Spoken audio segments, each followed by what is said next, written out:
요한복음 12장 24절 말씀.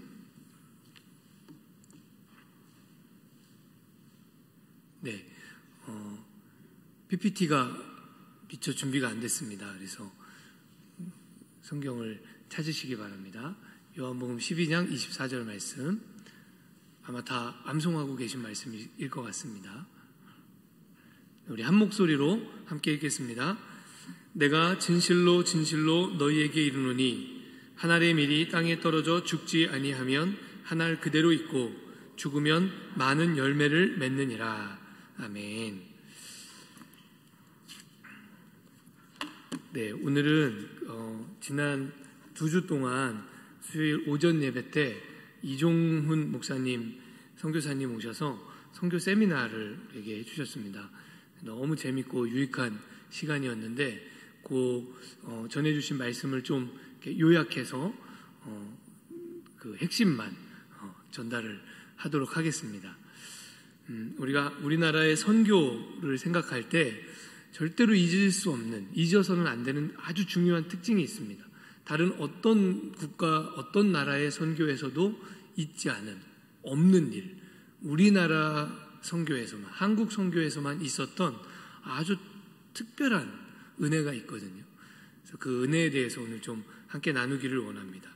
그 은혜는 무엇인가 하면 한글 성경이 번역된 역사에 대한 것입니다. 여러분, 보통의 경우에는 어떤 한 나라의 선교가 시작될 때 선교사가 먼저 들어갈까요? 성경이 먼저 번역될까요? 선교사가 먼저 들어가는 게 당연한 순서입니다. 어디에서도 성경이 먼저 번역되는 경우는 없습니다.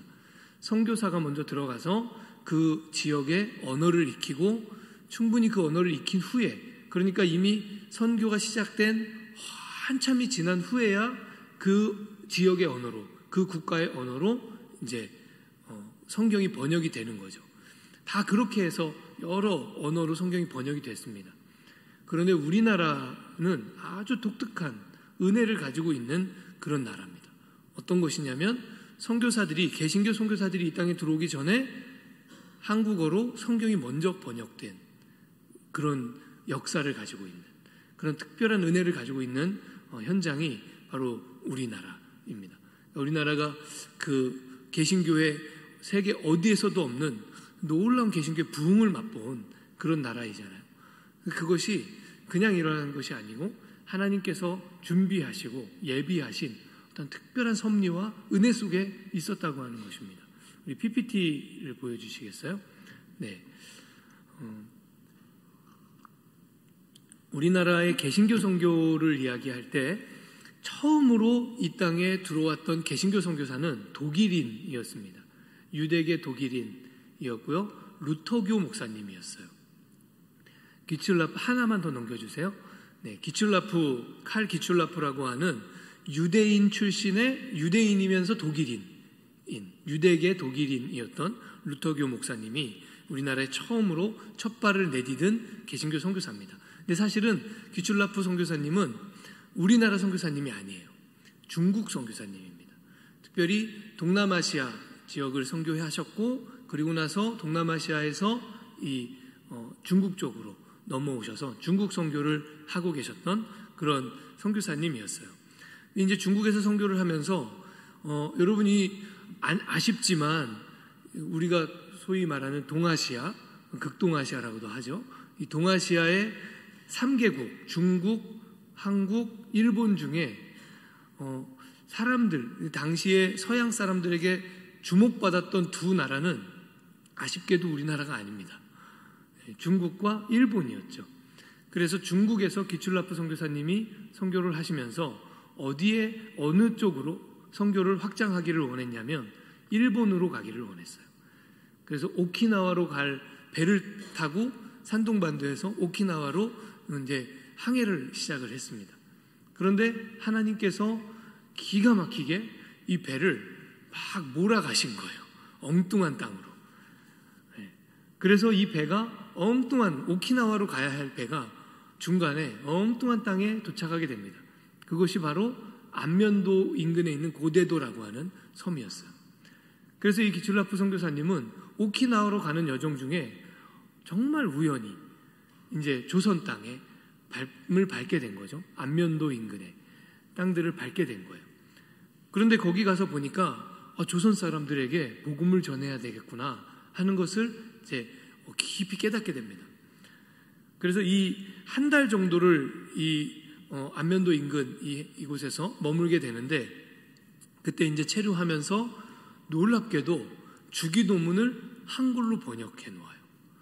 그러니까 처음으로 우리나라 말로 번역된 것은 주기도문이었습니다. 이게 개신교회의 첫 번째 발자취였어요.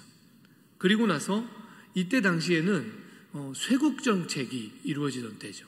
그래서 이 활동을, 선교 활동을 자유롭게 할 수 없는, 그러니까 사실 조선이라고 하는 나라에 서양인이 함부로 들어올 수조차 없는 그러한 분위기, 그러한 정치적 상황이었기 때문에 완전히 닫혀있던 나라였습니다.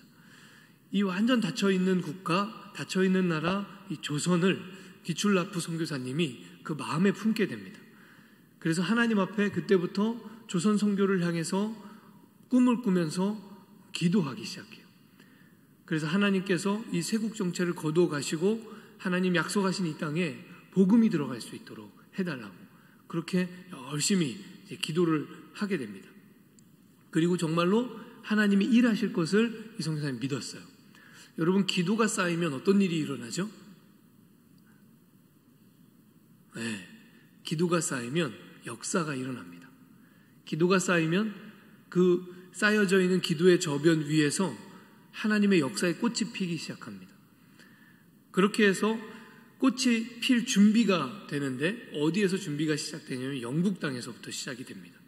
1863년도에 6월에 이제 목사 안수를 받은 토마스라고 하는 선교사님이 6월에 목사 안수를 받고 7월에 자기 신혼이었던 아내와 함께 런던 선교회 파송을 받고 출발을 합니다. 근데 이게 지금처럼 비행기 타고 몇 시간이면 당도하는 그런 시대가 아니잖아요. 중국에서부터 출발해서 배를 타고 영국에서 중국까지 당도하니까 12월이 됐어요. 그래서 1863년 12월에 중국 상해에 토마스 선교사님 부부가 다 이제 들어오게 됩니다. 젊은 부부였겠죠. 신혼부부였어요. 그런데 안타깝게도 도착하고 몇 개월 지나지 않아서 함께 왔던 아내 캐롤라인이 중국에서 목숨을 잃게 됩니다. 그런 상황에서 이 토마스 선교사님 파송했던 런던 선교회하고 약간의 불화가 생겨요.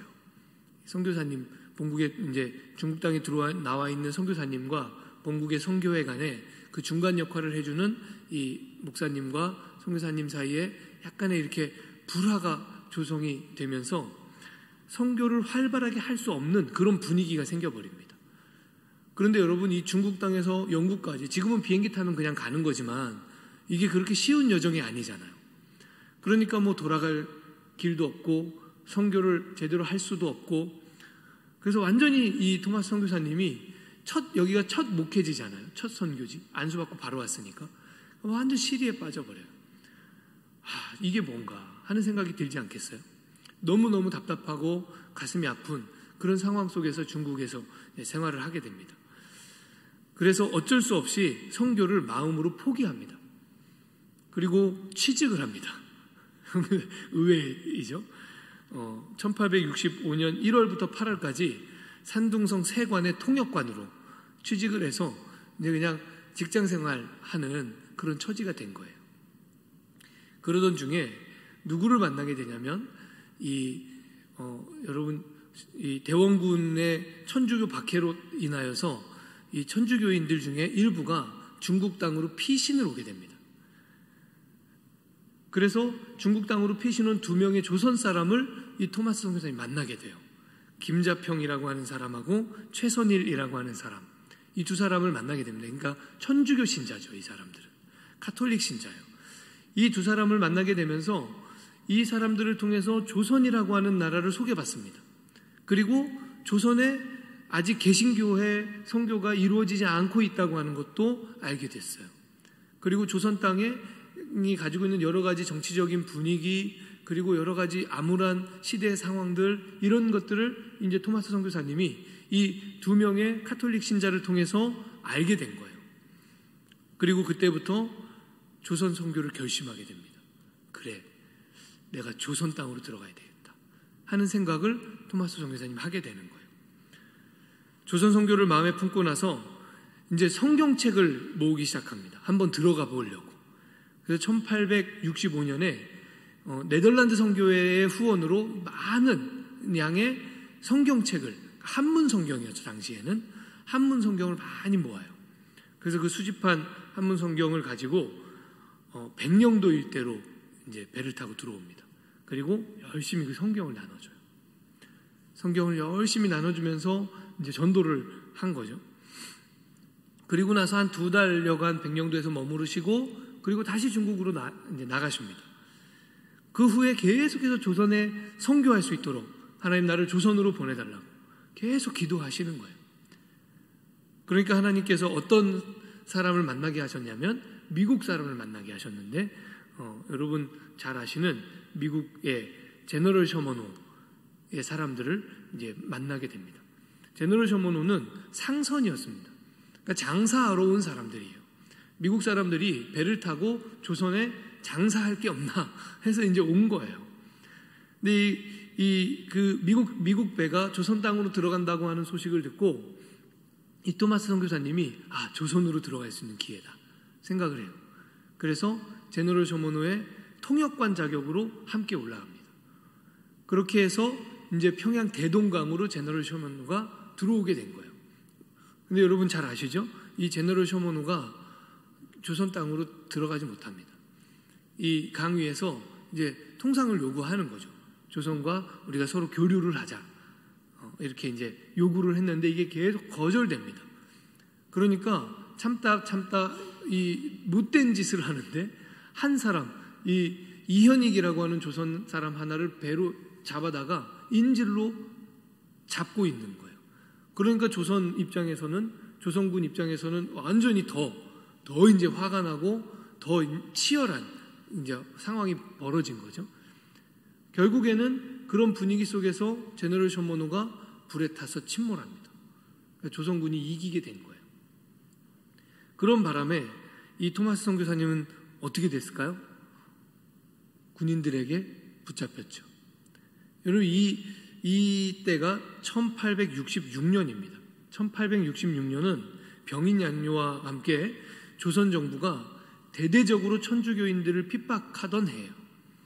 그래서 실제로 이 제너럴 셔먼호가 대동강으로 들어가기 이전에 대대적인 천주교인 박해가 시작이 되면서 8,000여 명 가까운 천주교인들을 죽여버립니다. 그게 조선 땅에서 일어난 일이었어요. 그런 분위기에 제너럴 셔먼호가 들어온 거죠. 그러니까 조선 입장에서는 전혀 이들과 통상할 어떤 분위기가 아니었던 거예요. 그리고 더더군다나 선교사가 들어가서 선교 활동을 할 수 있는 그런 분위기는 더더욱 아니죠. 천주교인들 지금 다 잡아서 죽이고 있는 그런 판국에 토마스 선교사가 들어오게 된 거죠. 그런 상황을 몰랐겠죠. 그래서 결국엔 토마스 선교사는 조선 땅에 발을 내딛자마자 그 강변에서 조선 군인에게 잡혀서 목숨을 잃게 됩니다. 바로 그 강변에서 처형당해요.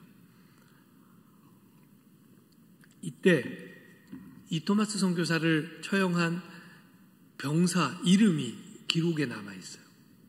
신기한 일이죠. 박충권이라고 하는 군인이 이 토마스 선교사님을 대동강변에서 처형합니다. 그런데 왜 이 박충권이라고 하는 사람이 아직까지도 이렇게 기록에 남아서 알려지고 있는가 하면 이 박충권이요, 토마스 선교사님 때문에 예수 믿게 된 사람이에요. 참 이상한 일이죠. 자기가 처형해서 죽인 선교사예요. 그런데 어떻게 예수를 믿게 되었을까요? 박충권이 훗날 이날의 기억을 기록으로 남겨놓습니다. 내가 서양 사람 중 하나인 토마스를 죽인 것은 생각할수록 이상한 감이 있다. 내가 그를 찌르려고 할 때 그는 두 손을 마주 잡고 무슨 말을 한 후에 뭐 했겠습니까? 두 손을 마주 잡고 무슨 말을 했으면 뭐 했겠어요? 기도했죠. 마지막 임종 직전에, 순교 직전에 선교사님이 두 손을 마주 잡고 기도한 거예요. 당연히 박충건 입장에서는 못 알아듣는 외국말로 했겠죠. 그러고 나서 붉은 배를 입힌 책을 가지고 웃으면서 나에게 받으라고 주었다. 여러분, 자기를 죽이려고 하는, 자기를 처형하려고 하는 군인 앞에서 이 토마스 선교사님이 마지막으로 했던 행동은 뭐였냐면 하나님 앞에 기도한 후에 들고 있던 성경을 웃는 얼굴로 이 박충건에게 전달해 주었다는 거예요. 내가 그를 죽이기는 하였으나 이 책을 받지 않을 수가 없어서 받아왔노라. 죽음 앞에서 자신에게 웃는 낯으로 전달해 준 이 책을 도저히 받지 않을 수가 없었다는 거예요, 박충건이. 그래서 그 책을 받아들고 집으로 가지고 옵니다. 여러분, 그런데 이 사건이 정말 놀라운 사건이 됩니다. 방금 우리가 읽었던 요한복음 12장 24절 말씀 우리 다시 한번 읽겠습니다. 시작. 내가 진실로 진실로 너희에게 이르노니 한 알의 밀이 땅에 떨어져 죽지 아니하면 한 알 그대로 있고 죽으면 많은 열매를 맺느니라. 아멘. 여러분, 예수님께서 사실은 이 말씀은 예수님이 당신의 십자가의 죽음 직전에 하신 말씀이에요. 이제 십자가의 죽음을 향해서 가기 바로 직전에 예수님께서 한 알의 밀알이 땅에 떨어져 죽으면 많은 열매를 맺는다, 이렇게 말씀하신 거예요. 예수님 당신의 고백이기도 하고 예수님 당신의 결단이기도 해요. 여러분, 그런데 이 말씀은 정말로 사실이지 않습니까? 예수 그리스도의 복음은 누군가의 희생을 통해서 전달되는 것입니다. 그리스도의 복음은 반드시 누군가의 희생과 섬김이 있어야 하는 것입니다. 희생과 섬김이 없이 그냥 전달된 복음은 감동이 없습니다. 그것은 생명력이 없습니다. 토마스 선교사님이 한번 생각해 보세요. 사실은 와서 할 수 있었던 일이 아무것도 없었어요. 조선 땅에 들어와서 발을 들이자마자 토마스 선교사님이 당한 일은 바로 그 자리에서 죽임을 당한 것뿐이에요. 그런데 여러분, 하나님이 하시는 일은 놀랍죠. 하나님이 이 사건을 통해서 어떤 일을 해 가시는지 여러분, 우리가 정말 이 역사는 놀라운 역사입니다. 이 선교사님의 순교를 통해서 맺혀진 열매들이 생겨나기 시작했어요. 토마스 선교사님에게 성경을 받은 박충건이 죽음 앞에서 건네받은 것 아닙니까? 그러니까 이 책을 함부로 하지를 못하는 거예요. 그리고 그 책을 가만히 집으로 가지고 갑니다. 여러분, 이 책을 가지고 있는 것 자체가 사실은 위험한 일입니다. 그 당시의 조선의 정치적 상황으로 보자면. 그래서 이 책을 몰래 숨겨둡니다. 그리고 조금씩 그 책을 읽어보는 거예요. 궁금하지 않았겠어요? 도대체 이게 뭐길래 이 서양 사람이, 내가 죽인 서양 사람이 이게 뭐길래 죽음 앞에서 나에게 웃는 낯으로 이 책을 전달해 주었냔 말이에요. 그래서 그게 너무 궁금해서 이 책을 읽기 시작합니다. 그리고 이 책을 통해서 박충건이 예수님을 영접해요. 예수님을 만나는 거예요. 그리고 믿음을 얻습니다. 그래서 훗날 이 박충건은요, 지금은 없지만 영수라고 하는 그 당시의 상황으로 보면 목회자나 장로, 지금 우리 현실로 하면 목사님이나 장로님 정도의 이제 직분이에요. 그런데 미자리 교회를 돌보는 목사님이나 장로님 정도의 직분이 영수입니다. 박충건이 훗날 영수가 됩니다. 그 토마스 선교사님에게 전달받은 성경을 혼자 읽고 그러다가 혼자 예수 만나서 그렇게 돼요. 그리고 그 박충건 집에 이제 놀러 왔던 그 조카 이영태라고 하는 사람이 또 이 책을 읽게 됩니다. 어떻게 됐을까요? 예수 믿었으니까 얘기하겠죠? 이 조카 이영태가 이 책을 읽고 예수님을 만나게 돼요. 그래서 믿음을 얻습니다. 그리고 역시 이 예수님을 믿는 그리스도인이 되는 것입니다. 더 놀라운 사실은 뭐냐면 평양 장대원 교회에 대한 이야기예요. 평양에 지금은 없는 교회지만 이 평양 부흥의 아주 중요한 거점이었던 장대원 교회가 어떻게 해서 시작이 되는가? 토마스 선교사님이 당시에 들어올 때 성경을 한 권 들고 들어온 건 아니에요. 여러 권을 마련해 갖고 왔죠. 그래서 죽기 직전까지도 막 되는 대로 막 뿌리고 던지고 막 이러면서 잡혀온 거예요. 그런데 그때 그 중에 한 권을 받아들었던 어린 소년 하나가 있었습니다. 12살의 최치량이라고 하는 소년이었어요. 이 소년 입장에서는 이 서양 사람이 준 이 책이 어땠을까요? 무섭죠. 이거 들고 있다가 무슨 일 당할지 어떻게 압니까? 그래서 너무 무서운 마음에 어떻게 할지를 몰라서 당시에 평양성 관리였던 박영식에게 이 책을 가져다 줍니다. 그러니까 박영식이 이 책을 받아들었는데 가만히 보니까 이 책이 굉장히 좋은 장점이 있었어요. 뭘까요? 이 책의 가장 좋은 특장점, 토마스 선교사님의 성경의 특장점, 당시의 조선에는 없는 질 좋은 종이로 책이 쓰여진 거예요. 이 책의 질이 너무 좋았던 거예요. 종이 질이. 그래서 박영식이 이건 그냥 버리기 아깝다. 그래서 이 책을 찢어서 뭘 하냐면 자기 방을 도배를 합니다. 그러니까 성경책으로 도배를 한 거예요. 방에. 종이가 너무 좋은 종이어서. 그래서 성경책을 쫙 찢어서 도배를 하고 나니까 여러분 이렇게 우리가 화장실, 낙서 많은 화장실 가보셨습니까? 낙서 많은 화장실 가면 내 의도와 상관없이 그 낙서를 다 읽게 되잖아요. 그런 일이 벌어진 거예요. 자기 방에 성경으로 다 도배를 해놓고 나니 그냥 이렇게 여기저기 볼 때마다 그걸 읽게 된 거죠. 그러다가 어떻게 됐을까요, 이 사람? 그러다가 예수님 만났어요. 그 성경 찢어서 자기 방에 도배해놓고 그러고서 좀 드문드문 그걸 읽다가 믿음을 얻게 됐어요. 그래서 이 박영식이라는 사람이 자기 집에서 교회를 시작합니다.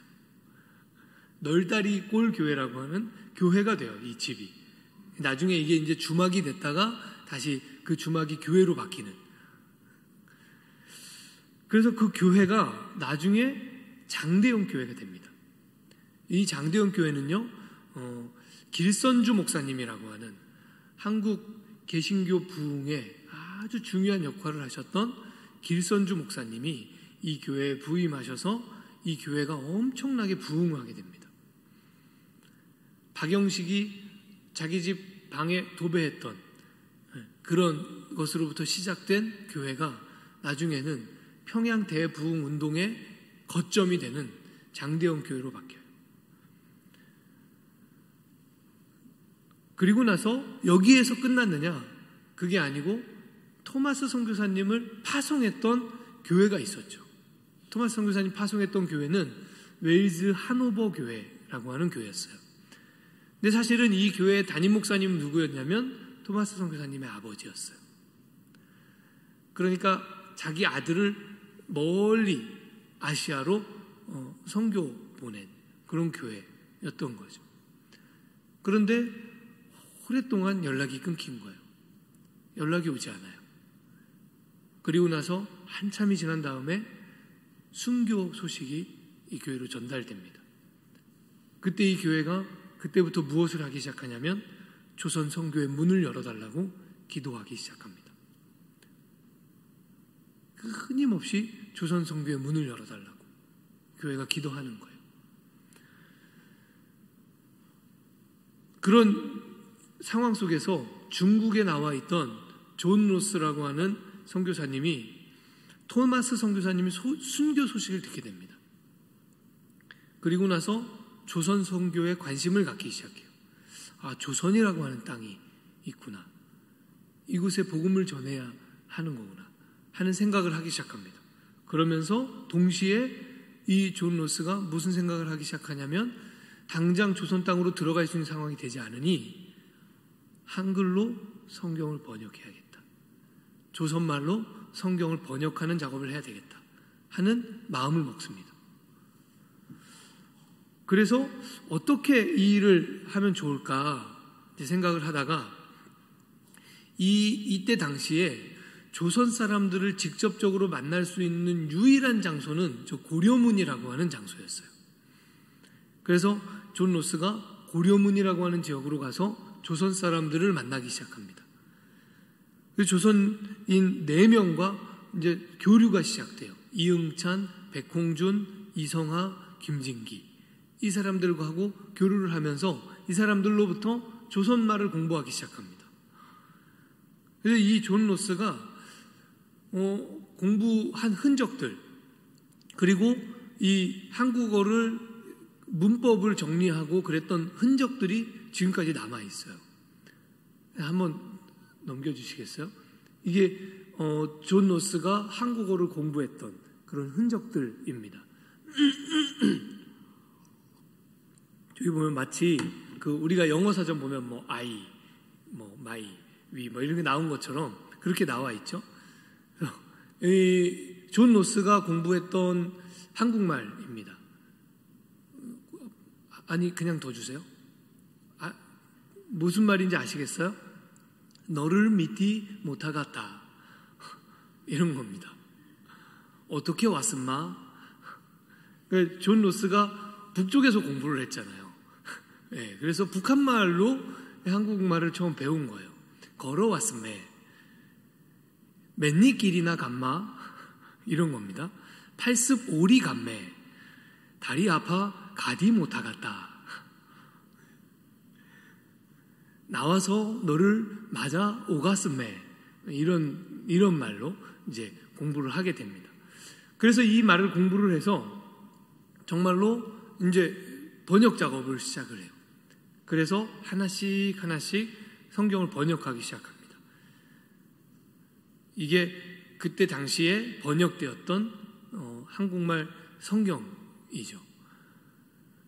그래서 하나씩 번역을 해서 10년 정도 되었을 때 신약 성경 전체가 완역이 됩니다.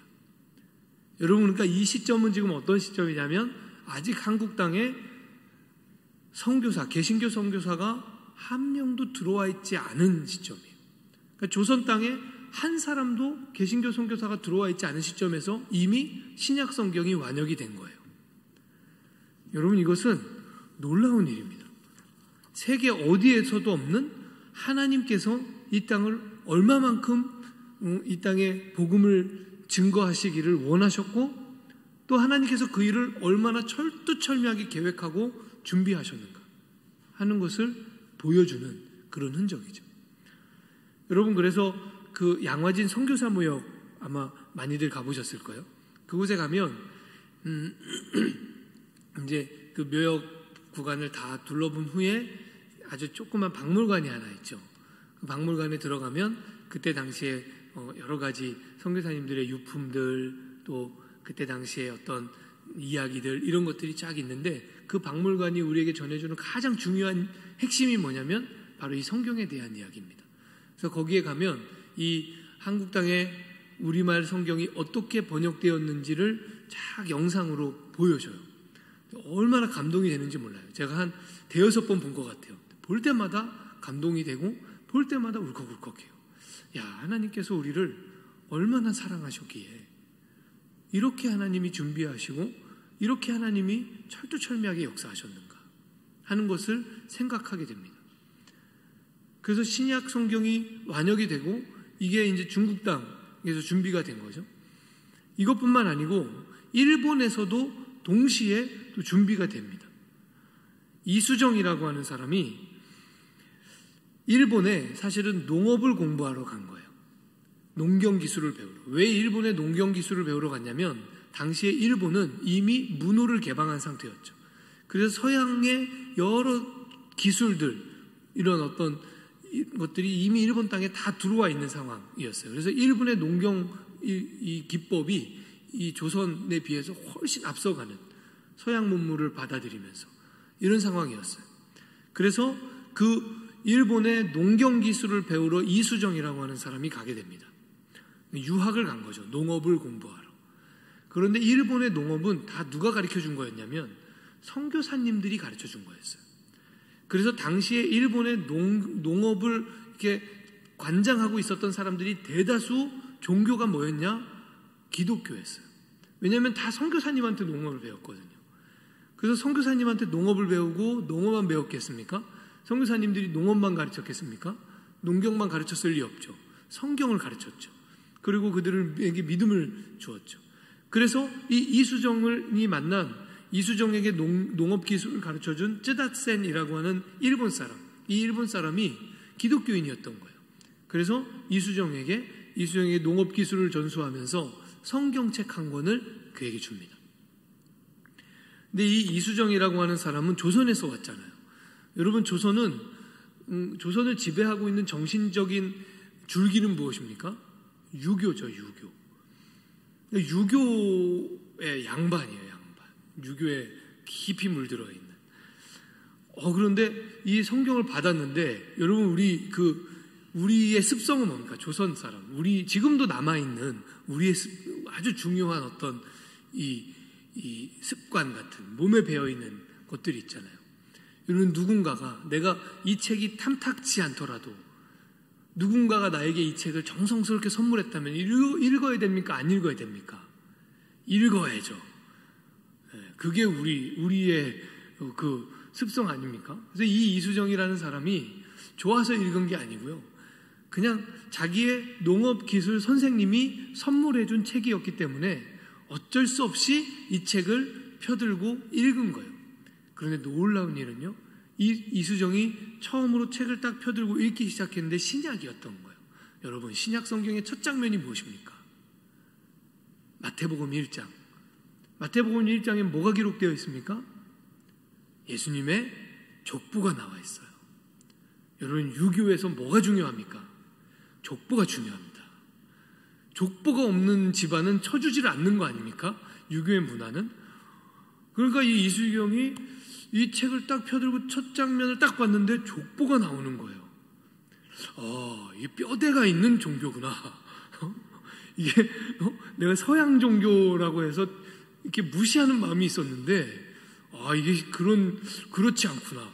굉장히 뼈대가 있고 정확하게 이렇게 족보로부터 시작되는 이런 종교구나 하는 것을 생각하게 됩니다. 그러니까 마음의 문이 살짝 열린 거예요. 이 첫 장면에 족보가 쓰여 있었기 때문에. 그래서 읽다 보니 마태복음 5장, 6장, 7장 산상수훈에 가서 닿은 거예요. 여러분, 그런데 산상수훈의 메시지는 사실은 모든 인류와 문화를 초월하는 그러한 메시지 아닙니까? 어떤 세계에 어디에 갖다 두어도 옳은 말씀이에요. 틀린 말이 아니에요. 좋은 말씀이에요.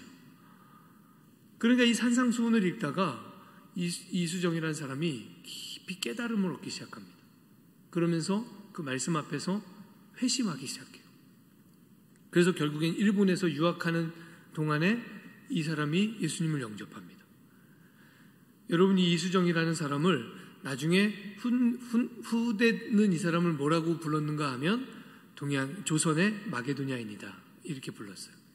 이미 이수정이 조선 땅으로 선교사님을 보내달라고 하는, 우리에게 선교사님이 필요하다고 하는, 마치 바울이 이 아시아 지역에서 선교를 계속하려고 했을 때 마게도냐인 사람 하나가, 유럽 사람이죠. 마게도냐인 한 사람이 꿈에 나와서 와서 우리를 도와달라고 하는 그 꿈을 꾸고 유럽 지역으로 복음이 넘어가는 것처럼 사도 바울을 통해서 이 이수정이 우리에게 조선 땅에 선교사님을 보내달라고 편지를 씁니다. 그리고 나서 무슨 작업을 일본에서 하기 시작하냐면 마가복음을 한국말로 번역하기 시작합니다. 1985년에 감리교 선교사님, 아펜젤로 선교사님, 또 장로교 선교사님이었던 언더우드 선교사님, 이 두 분이 한 배를 타고 같이 제물포항으로 들어오거든요. 이 두 분이 어디서 한 배를 탔냐면 일본에서 한 배를 타요. 그러니까 미국에서 조선 땅으로 바로 들어올 수 없었기 때문에 일본으로 들어와서 일본에서 조선으로 넘어옵니다. 그때 이 일본 땅에 계실 때 아펜젤로 선교사님한테 이 마가복음, 번역된 마가복음이 전달됩니다. 그래서 아펜젤러 선교사님이 조선 땅에 첫 발을 내디딜 때 그의 옆구리에 조선말로 번역되어 있었던 마가복음이 끼어 있었어요. 놀라운 일이죠.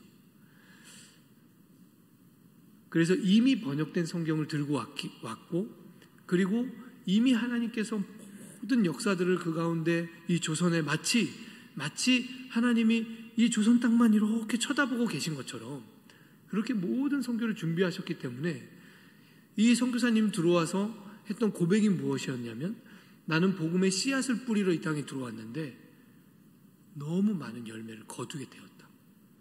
이미 모든 것이 다 준비되어서 나는 뿌리는 직책이 내 직분인 줄 알고 들어왔는데 들어와 보니 거두는 일이 내 일이었다는 거예요. 여러분, 이것이 조선 선교에서 우리가 잊지 말아야 하는, 우리나라의 첫 선교의 역사에서 잊지 말아야 하는 아주 중요하고 특별한 은혜입니다. 하나님께서 성경을 먼저 준비하셨다. 그리고 선교사님들이 들어와서 이 나머지 성경들을 또 열심히 번역하는 그런 작업들. 그래서 우리 감리교 선교사님이신 아펜젤러 선교사님은 이 성경 번역 작업을 위해서 인천에서 저 아래로 배를 타고 가시다가 군산즈음에서 그 배가 침몰하는 바람에 그 결국에는 그것도 성경을 번역하시는 그 작업으로 모임을 가시다가 그렇게 되신 거였거든요. 선교사들이 먼저 들어와서 선교를 하다가 언어를 익히고 성경을 번역했다면, 그러면 성경 번역 작업이 굉장히 뒤로 미뤄졌겠죠. 그런데 그게 아니라 이미 번역된 성경을 선교사님이 들고 들어와서 이 나라의 말로 복음을 증거할 수 있었다고 하는 거죠. 여러분, 그래서 한글을 창시하신 것은 세종대왕이지만 조선시대 내내 사실은 한글은 중요한 글자가 아니었습니다. 무시받는 글자였죠. 조선 양반들은 한글을 사용하지 않았습니다. 무시하고 조롱했죠. 그래서 사실 제가 어렸을 때까지만도 유식한 사람의 기준은 한자였습니다. 한자를 얼마나 잘 능통하게 쓰고 읽을 수 있는가. 그게 유식한 사람의 기준이었어요. 제가 어렸을 때도 그랬어요. 아마 여러분 다 그랬을 거예요. 우리가 지금 현대에 와서도 뭐 그런 분위기가 역력한데, 조선시대에 한글의 위치는 정말 이게 사용되지 않는, 너무너무 훌륭한 것인데도 불구하고 사용되지 않는 그런 언어, 그런 글자였던 거죠. 그런 한글을 활용해서 성경을 번역하고, 그리고 그 성경을 번역하기 위해서 한국어 문법을 정리하고, 이런 일들을 선교사님들이 한 거예요. 그래서 한글이 지금 이렇게 널리 퍼져서 모두가 한글을 쓰게 된 상황을 결국에 누가 만든 거냐면 이거 선교사님들이 만든 거예요. 그렇지 않았다면 지금 우리 열심히 한자를 지금까지 배워야 되는지도 몰라요.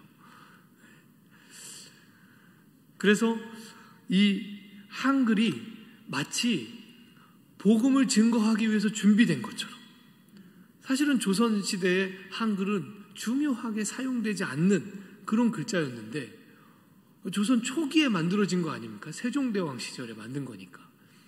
그러니까 아주 오래전부터 하나님께서 마치 이날을 위해서 이것을 준비해 두신 것처럼. 그래서 아까 말씀드렸던 양화진에 가면, 이거 제가 직접 찍어온 사진이거든요. 양화진에 가면 그 박물관에 딱 들어갈 때 이 문구가 있습니다.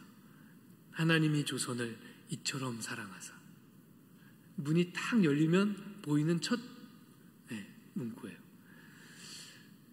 저걸 볼 때마다 그렇지, 맞아. 내가 지금 예수님을 영접하고 믿고 있다고 하는 이 사실 자체가 하나님의 놀라운 은혜고 하나님의 놀라운 사랑이지, 하나님의 놀라운 섭리지 하는 것을 기억하게 됩니다. 여러분, 우리가 사실 그것을 잊고 살 때가 많지 않습니까?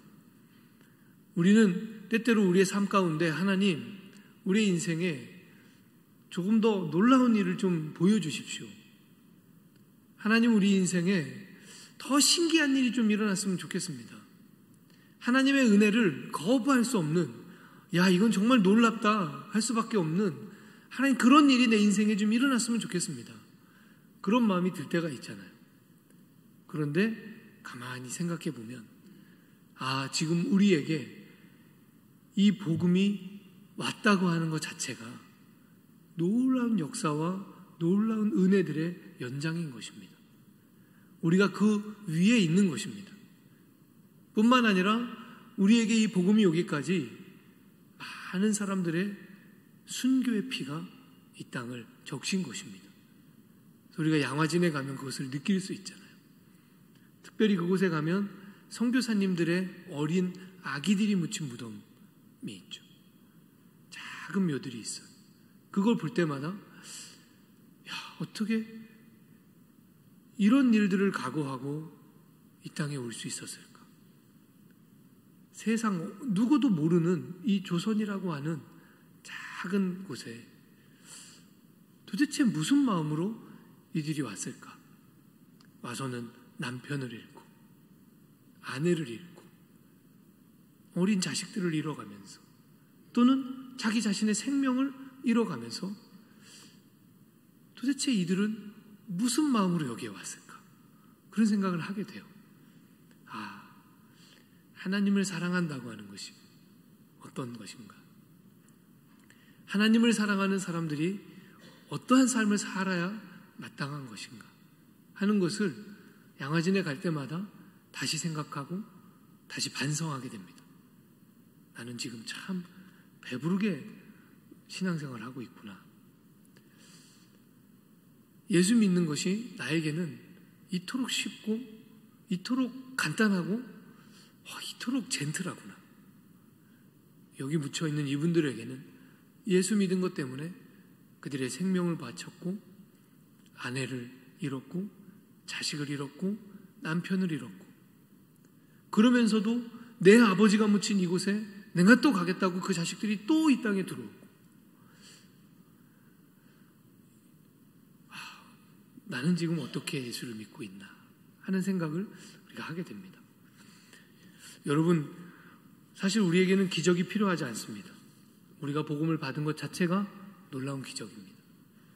이 안에 놀라운 섭리가 있고 이미 하나님께서 우리에게 베푸실 모든 기적이 우리의 역사 속에 다 들어있습니다. 하나님 기적을 보여주시면 제가 하나님 믿을게요. 그렇지 않습니다. 이미 기적은 충분합니다. 하나님이 우리를 위해서 베풀어 주신 은혜가 충분합니다. 그 섭리가 이미 충분합니다. 우리가 그 하나님이 우리에게 주신 그 충분한 은혜를 잊지 않고 항상 기억하면서 그렇게 하나님 앞에서 우리의 제자된 그 모습을 돌아보는 그런 저와 여러분 될 수 있기를 주님의 이름으로 축원합니다.